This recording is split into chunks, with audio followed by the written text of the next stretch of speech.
By the truth, I love it when you call me Big Papa. Throw your hands in the air if you's a... Howdy, folks. I'm Big Daddy, and I'm here with Ryan. He's going to interview me, and you're fixing to see the best interview you've seen all year. So I'm going to turn it over here to my colleague, Ryan. Let's go, Ryan. Yeah, we're with Mason. I used to like him, but his shirt here and my hat, he's going to stop at Blondie's tonight and have a pizza, but Snappy's sounds pretty good now, Mason.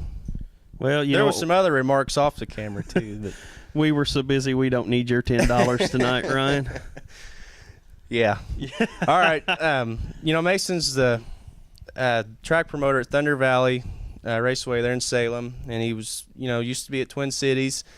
Mason, what got you in promoting and all that? Well, you want the truth and the long drawn out story, or do you want the short version? How much time we got? Well, we got all night. The truth is how I got into promoting at Thunder Valley. I got mad at work. I was on my way home, and I thought, man, I got to do something else to make some money. My wife called me. I worked in Scottsburg, wanted me to go through Salem and pick something up. When I went through Salem, I thought I'm just going to drive down by that racetrack. And believe this or not, back in 85 or 6, my dad had a signed contract to run that racetrack, and they wouldn't replace the bleachers. We actually built a concession stand. We had it all. And I just drove by it, and the weeds were growed up, and it was bad. And I got home, told my wife, I said, hey, I'm thinking about running that racetrack over at Salem. Of course, we've always raced, and she hates it. You may not ever see her at a racetrack again. If it wasn't for Chandler Racing, you probably would not see her. But she said, are you nuts? And I said, no, I'm going to call and check about running that racetrack. I said, I don't think we can compete with the local Saturday night stuff, but I think we can race go-karts. Because we had watched Devin race at Columbus, and you walk up there and you think it's a gold mine. There's just people everywhere. Right. So that was the deal. And believe it or not, this was at 5 o'clock, and by 8 o'clock, I just called, and they had a fair board meeting that night, and I went that night. And by 4 o'clock the next day, or 5 when I got off work, I had a signed contract. That's can't beat that. Well, I knew if I didn't sign something, I would back out, and I signed a 2-year deal, and shortly after that, I knew that go-karts wasn't what I wanted to do. Right. I've been around stock cars, and this will be going on our 13th year. So believe it or not, that's how it happened. I was just mad at work and wanted to do something else, and then come to find out I just made it a second job. I still had to keep my other job, so that's how it works. Yeah. You was with Thunder Valley for several years, and an opportunity came about at Twin Cities in North Vernon. What influenced you to take on that challenge? Well, what influenced me, then again, it was work. I mean, everybody works, and I asked you this the other night. I mean, how are you going to make money? Right. Everybody works to make money. You got to this day and age with the, and I'm thinking, it's one of those things you either need to crap or get off the pot. Right. So I had this opportunity. I actually got a call from Terry Iglin. He said, hey, would you be interested in running a racetrack? And I go, where? Terry's into everything. Mm-hmm. I said, where? And he said, Twin Cities. He said, I said, well, B. Shelley and another guy's running. He said, no, that fell through. Actually, I got a phone call from the guy who runs it and said, Terry told him I might be interested in running. I said, I might be, We sat down and talked, and within a week, we've got another signed contract. And when I took it over, I knew I wouldn't be able to work my other job. And I'm telling you, after you've worked a job for 19 years and you go plunging into the racing industry, it's a scary thought, knowing you got 2 kids at home and a wife. And, right. and I've got a lot of respect for the racer. Some might think I don't, but I do. I've been on both sides of the fence. Oh, yeah. And I've walked in their shoes. It's tough. It gets in your blood. You want to race. You may not be able to afford it. Most people don't know they can't afford it, but it gets in your blood. You want to race, and you can't get away from it, but then it's just as hard to walk in a promoter's shoes. Right. I have no hard feelings with anybody that's doing something at Twin Cities, but they will figure out real quick. And they may already know. It's not easy. It's not easy for Tim. It's not going to be easy for Sumo. But anything in life, you got to work at it to make a living. Right. So the influence to take Twin Cities over was one of them deals where if I'm going to do it, I'm going to do it. I was 34, 35 years old at the time, young enough to do it, and had a little spending money at the time and leased it. And I can't say, I could say some bad things, but it's not going to do any good. It is what it is, and I'm gone from there now by my choice, and it fed my family and took care of my family. It's a hard job, and it was just something that I knew, last year, halfway through the year, that was going to be my last year. So. Right. Okay. No regrets, though. Yeah, no regrets. That's good. That's good. I made a lot of good friends. I mean, a lot of them. Yeah. Well, and definitely in racing, that's just like us doing this, we've made a lot of new friends too. So there you're running 2 racetracks. Was it hard to keep up with both of them? You can't. Yeah. That's exactly why I take a thumping from a lot of people. The internet is a gift to you guys for this. Mm-hmm. It's a sword for us racetrack promoters. It was so much easier that when I was Devin's age or younger to get on the phone and it say, sorry, the races are rained out tonight. Right. It's just, I don't know. No, I know what you're saying. You can get bitter about it. You can. It is what it is. Oh yeah, you know what I mean? I know. But one thing we're going to try to do different. We're going to try to, make the tracks look good. Oh, it's a great thing. Yeah, I mean it is. We're going to try not to hurt it. The thing is, you're going to put this on a computer screen or a TV screen, and people's going to see who's saying what they're saying. Right. The worst part with it, and the people looking at this camera don't know that there's 4 or 5 other people in this room, and every one of us have had something said about us at a racetrack within the last 5 years. Oh, yeah. That's not true. Yeah. Period. And like I said, I got a lot of respect for the racer. And I just, when it's all said and done, I hope maybe some people will watch this interview and go, man, I got a little more respect for him now. It's hard to put your own money into something that is not yours, and it got to where the original question you asked me on how do you take care of that, and you don't, it got to where, hey, I knew Schaefer got off at work at 4 o'clock. I could call him. Yep. Hey, Mark, can you run over there and do this? Do it every time, Yep. Without him working in North Vernon, there'd been a lot of stuff, But after the 4th or 5th year, and I opened a restaurant, me and my wife did, and it just got to where you had to hire everything done. And not to say I didn't have good help, but when you hire something done, it don't never seem like it happens the way you think it ought to happen. Right. Whether it be somebody taking care of the racetrack or somebody working in the concession or whatever, it just don't. Right. And you go to spending all that money out, and it's just, it's overwhelming. It's just like anybody that has a full-time job. Now you got 2 full-time jobs. Right. So that's the ups and downs of it. But, okay. We can sit here and whine all night. Bottom line is it was my choice to do it. It was a lot of work for my wife, but equally amount of work to a lot of people that got paid very little but helped me. Right. So that sums it up in a nutshell. That's the only way you can do it. You've got to have good, dependable, trustworthy help. Right, and you're definitely right there. We've talked about the ups and downs. What's one accomplishment, you can say, you come from both tracks that, you're the most proud of? Well, there's a couple. Probably, and one's no bigger than the other. Financially, No Way Out 40. I was on my bass boat one day and knew Lawrenceburg was doing some construction, wasn't going to have the racetrack done, kept telling people it was going to be done, knew it wasn't, and was probably the best financial decision I ever made. Was just, like I said, out on my bass boat, and I called Dave Rudisell. Hey, you're not going to be ready for 8 or 10 weeks. You're not. Why don't I run Lawrenceburg sprint cars at Twin Cities until you get your track open? If you want to give them bonus points for running there, you don't want to lose them to Putnamville or Perrigan or anywhere else. He said, I don't know. Let me think about it. 15 minutes later, he called me back. Great idea. Sprint fans are awesome. Yep. They bring a lot of them. Nothing against stock car fans. There is a ton of sprint fans. There is a lot of stock car family. Right. A lot of stock car fans. I'm not down in this, but sprint cars, they bring the fans, and it's great. I know. And it was great. And then so I got to looking at it, and Keithley's one of those guys that let's get started racing early. Let's get started. Well, sprint cars had nothing early, nothing. I mean, if it's not starting at Eldora the second week of April when they get back from the ones that's out in California, or now they race down Florida some, they were done till April, second week of April. So I thought, well, let's just try a 3,000 to win race. And I can promise you, I don't know how big a crowds Twin Cities had, but for that race, it was one of the biggest it's ever been at that joint, that first year. Now, this last year was real comparable, but the first year we did it, we had 43 sprint cars. Grandstands was standing room only, packed. They was parked across the bridge, up the hill.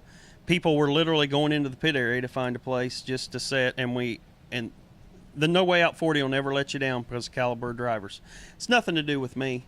I don't do nothing extra to run that race. I mean, I promote it some, but the money, and the No Way Out 40 is not one of those races that pays $7,500 to win, $200 to start. It's $7,500 to win, $400 to start.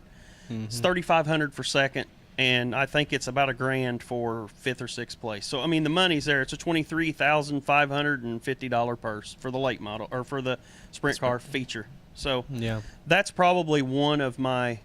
I mean, I look forward to that race every year. So that's the bright moment at Twin Cities. The next one, and it's going to sound silly, at Thunder Valley is the Trunk or Treat night. Huge event. My wife's idea, and she was like, let's just, I think it'll work, because they had it at a church there in town. They said it was great big. People bring their candy, pop their trunk, set at the trunk, pass out candy. Why can't we do it with race cars?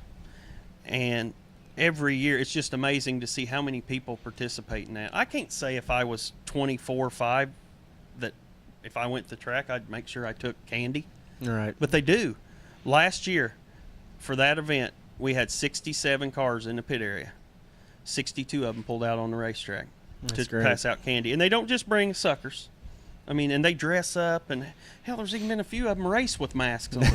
So it's a cool event. I mean, it really is. And another one there's the Hornet Nationals. You know, there's other Hornet Nationals around, but we started this one, and it's a good event. So you've got 3 events there that I'm proud of all of them. Yeah, that's awesome. Let's go back to the No Way Out 40 real quick. You know, what's some of the plans this year? I know, you know, some people might not know already. It's going to Brownstown. Tell us a little bit about that. Well, I'm going to co-promote the event. It's my race, but I'm going to co-promote it with Tim Keithley at Brownstown. We made this deal actually back in June or July of last year to move it to Brownstown. Brownstown's a good racetrack, and Tim works hard there, and it's a prestigious race. We're going on our fifth year. You know, you can't say it's a race that's went on forever, but in the sprint car community, it's up there. Oh, yeah. You know, it's and the good thing about this race is, and maybe it was just Twin Cities Raceway Park, but there's guys that don't win a whole lot of features that's won that race. Yeah. And there's guys like Jesse Hockett that was sitting there running third with 3 to go and won that race. Yeah. You know, God rest his soul. And then you've got, you know, guys like Dave Darlin that's there, and Levi Jones has run in it. And then you got the Robert Blues, and I mean, you've got the best of the best. Brady Short. I mean, he has a tough time finishing. If he either wins or finishes, or either wins or don't finish, and then you got Jeff Bland Jr. that either wins or they load at the wrecker. Yeah. So, yeah. I mean, the sprint car deal is just, it's awesome. I mean, I love late models and modifieds. I drive to go watch them, but the sprint car deal, it's a cool deal with they've still got a good fan base. No, I definitely, I agree 100% there. You know, let's go into, you know, this year you're, you know, strictly sticking to Thunder Valley. What's some of the plans this year for Thunder Valley? Well, the schedule's done. We don't have it out yet. I guess that's none of us promoters have got I know our you guys are all out. kind of behind a little bit. I'm kind of like the black sheep of the family over there. I mean, it's a family and friends type racetrack, and it's a small track, but I'm going to tell you, it's a nice facility. Oh yeah. And Randy Lee Jr. is doing a great job keeping the place up, and we've got 24 races scheduled, bigger schedule. We'll start the second week of April. Pretty much right. We're going to take off one Friday night a month.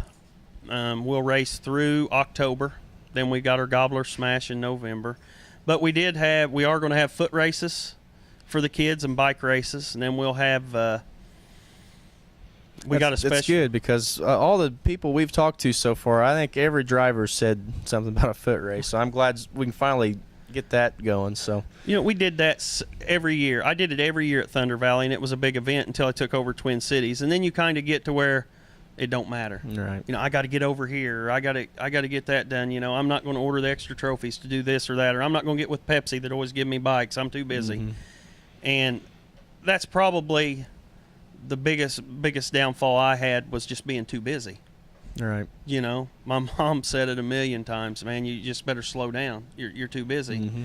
And she always tells me I'm a procrastinator. Hey, your dad wants this. When are you going to do it?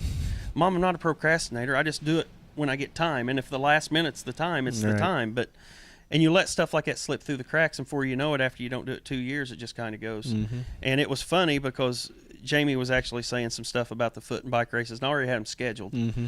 And we got a special event for each class over there that pays more money and bigger trophies. And then we also got a couple of the King of Indiana's midget series going to be over there, Terry's deal, and a couple MMSA races. And then we're going to have two Indiana Late Model Series races, and one of those will be a special event that'll pay more money than them guys are used to making over there at Thunder Valley. Cool. So got a full season, you know. I mean, last year we got in about 15 races, I think, had 17 or 18 scheduled, but this year we've got I think 23 or 24 events. So it's a full summer and into the fall. Good deal. Well, we've talked enough about racing. What's some of your hobbies that keep you busy? Oh man, I love ripping lips, fishing. And then, you know, your dad knows. Mm-hmm. I mean, fishing's always, believe it or not, my grandpa's the one that got me into fishing. My dad never did fish much. So, and I kind of quit back in high school a little bit, but right after I graduated, I started fishing again. And I know Mark and Jamie's heard it many a time at Twin Cities. Well, hurry up, let's go. I got to leave for a tournament at 3. You know, I fish tournaments about every Sunday. Fishing's it. That's my hobby. Pretty much it. You know, I like to hang out with Colton shooting his muzzle loaders when I can, you know. Chandler fishes with me. We fish a lot together. Colton would tell you fishing's the biggest waste of time there is, which is good because I don't have to worry about them arguing. Right. I mean, they're never in the boat together. So, but fishing, that's the only hobby I have besides I like Colton to shoot the muzzle loaders. We go to some gun shows and stuff, but fishing's it. Okay, good deal. Well, tell us a little bit about the restaurant industry. Let's get your plug in here. You think running a racetrack's rough? Restaurants aren't tough to run. They're tough to make money, and you got to work at them. I mean, you gotta be there. I mean, you can't, you know, when it's closed when you're during the day when you think you ought to be closed when you're not doing no business, you have to be there. But I like the restaurant stuff. You know, one of the main reasons that we did some of the racetrack was to do the concessions. You know, people can gripe about the holes in Twin Cities, or they can gripe about the restrooms not being nice, but you never heard them gripe about the food. Yep. We always had good food. So I like the restaurant part of it. I mean, I just always have, and it's something me and my wife can do, but we don't do it well together lots of days. But she got so sick of me, she went ahead and opened her own. Yeah. And I think I work more in hers than I do mine, but I like it. I mean, I think it's something I can retire doing, and, you know, then once again, you're your own boss. I was working, and I came over here to do this. Yep. So can't beat that. Yeah, I'm probably paying an employee, so I can come over here and talk to you. Yeah. You feel bad about that? Not really. No, not really. Because we're going to go give you our $10 here in a little bit anyway. Are you going to get some pizza? Yeah, we're going to try to get a pizza. All right. Well, you know, we thank you for having us out here, or your time tonight, I guess I'm trying to say. Lastly, who's some of the people, you know, at the racetracks and restaurants and everybody who, you know, helps make everything possible for you that you'd like to thank? Oh, well, I don't have to tell you, Ryan, family. Mm-hmm. I mean, I know I've fished with your dad. You know, you guys are a tight-knit family. But, I mean, I talk to my dad daily, talk to my mom daily, talk to my sister a lot. It's just family, whether it's working at the restaurant. My mom, till she got cancer, worked 2 or 3 days up there helping me. And I don't get yelled at near as much now she's not there. But and then at the track stuff, I mean, you got so many employees. And like I said, I mean, most people wouldn't sacrifice their Friday night to come make $40 at a hot, dusty racetrack. But you know why they're there? It's because every once in a while they can glimpse up and watch a race. Mm-hmm. They're race fans. And you know what? We'd probably all be better off if we could hire people that weren't race fans, so we wouldn't have to worry about them watching the races. But it's part of it. You know, you've got girls that work in the concession that say, hey, during his race, I need to go out and watch. You know, and and that's fine. You've got another one that'll cover, and it takes a group effort when it comes to the racetracks or the restaurants, you know. And I've got good people that work for me at the restaurants, and I've had great people. And I've said it a million times, I don't have people that work for me. I got friends that work beside me. So, and I hope that's the way they feel, except we found out Jamie don't feel that way. We found that out at the banquet. That I guess she had just been putting on a front all these years. Yeah.